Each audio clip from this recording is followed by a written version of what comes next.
Batang bata ka pa at marami ka pang kailangang malaman at intindihin sa mundo.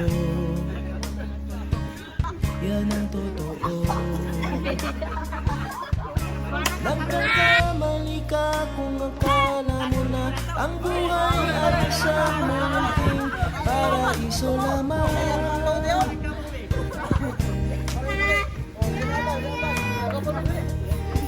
Batang bata ka lang at akala mo na naharap mo na ang lahat ng kailangan mong malaman. Buhay ay di ganyan. Tanggapin mo na lang ang katotohanan na ikaw ay isang musmus lang na wala pang alam. Makinig ka na lang